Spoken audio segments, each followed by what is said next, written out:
गेरुआ कपड़े पहनते हैं और सर पे बाल भी नहीं रखते।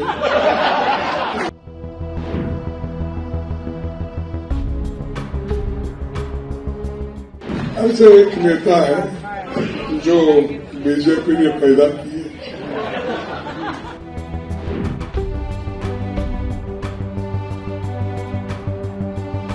सन्यासी कपड़े डालते हो, गेरुआ डालते हो, पॉलिटिक्स से बाहर हो जाओ।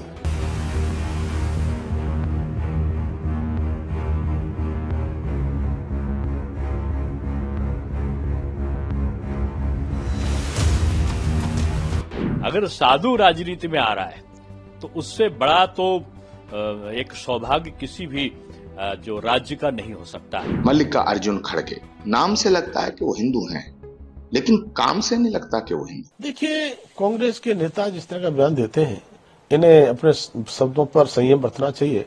मुझे लगता है जब से हरियाणा के चुनाव परिणाम आए हैं तब से कांग्रेस के नेता बौखला गए और कांग्रेस के नेता ही नहीं, इंडी गठबंधन के घटक दल।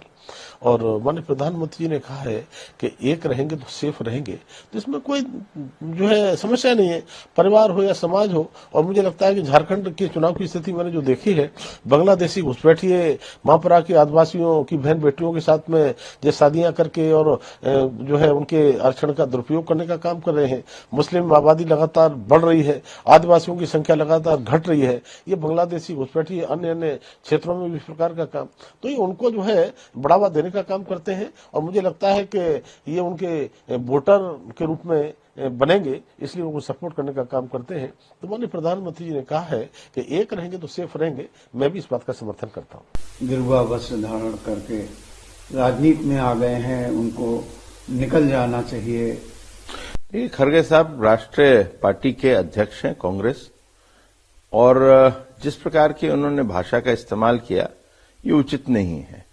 लेकिन खड़गे साहब, आपको खाली इतना ही कहना चाहता हूं कि घेरुआ वस्त्र पहनना सबकी बात नहीं है। ये प्रतीक है उस त्याग, उस तपस्या का जिससे समाज बनता है। ये भारतीय संस्कृति का भी एक प्रतीक है।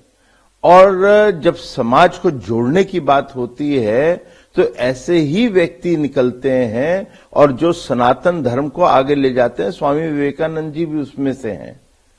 तो आप क्या प्रश्न चिन्ह हर चीज में उठाना चाहते हो? और राजनीति भी समाज को जोड़ने के लिए है, अच्छा करने के लिए है। तो इसलिए कोई पहनता है तो उस पर आपत्ति नहीं करते, उसके अच्छे काम की प्रशंसा करते हैं और उसके त्याग की करते हैं, उसकी तपस्या की करते हैं। और मैं इतना ही कह सकता हूं खड़गेजा साहब, जो आपका जीवन है उसमें आपको तो घेरुआ वस्त्र कभी धारण करने का मौका ही नहीं मिलेगा। आदरणीय मल्लिकार्जुन खड़गे जी नाम से तो लगता है हिंदू है।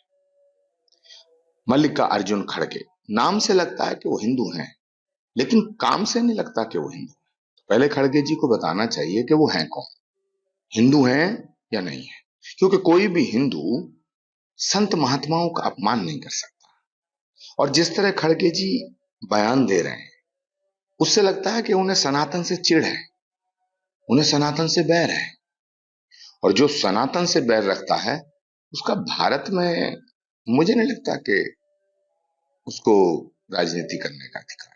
क्योंकि जो सनातन के खिलाफ है वो भारत के खिलाफ है, जो भारत के खिलाफ है वही सनातन के खिलाफ है। तो खड़गे जी इतने बुजुर्ग नेता हैं, हिंदू संतों का अपमान, सनातन का अपमान, भगवा का अपमान, ये उन्हें शोभा नहीं देता। और ये देश ऋषि प्रधान देश है। भारत के ऋषि मुनि तपस्वियों ने, साधुओं ने, संतों ने, महात्माओं ने इस देश के लिए, इस देश के निर्माण में बहुत बड़ी भूमिका अदा की है।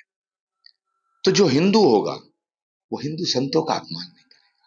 और योगी आदित्यनाथ जी एक नेता हैं, भाजपा के नेता हैं, मुख्यमंत्री हैं, लेकिन एक साधु हैं, एक सन्यासी हैं, एक संत हैं।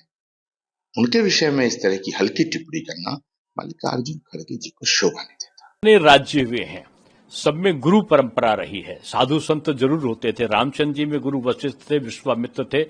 तो कहीं पर आप देखें तो चंद्रगुप्त के साथ में चाणक्य थे।